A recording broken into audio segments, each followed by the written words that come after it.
Print media காலத்தில் பெருசாக பேசப்படும். இப்போ வந்து கேட்டிங்கன்னா இது வந்து அன்னைக்கு செய்தியை படிச்சுட்டு கடந்து போயிடுவாங்க, ஃபாலோ அப் இருக்காது. பட் இதில் வந்து கேட்டிங்கன்னா வந்து இப்போ இருக்கிற அந்த டிஜிட்டல் புரட்சியில் இதெல்லாம் வந்து கேட்டிங்கன்னா ஃபாலோ பண்ணுறவங்களாம் இருந்தாங்க. என்னாச்சு அபிராமிக்கு, ஏன் இன்னும் இந்த வழக்கு முடியலன்னு சொல்லி கேள்வி கேட்டவங்களாம் இருக்கிறாங்க.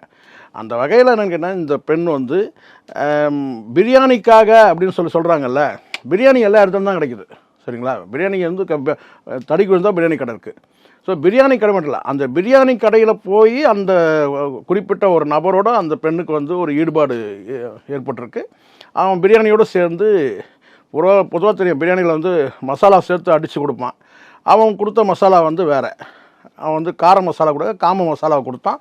அதில் வந்து இந்த பெண் வந்து அவனுடைய என்ன சொல்லிக்கணும், அவன் வலையில் விழுந்துச்சுன்னு சொல்ல முடியாது.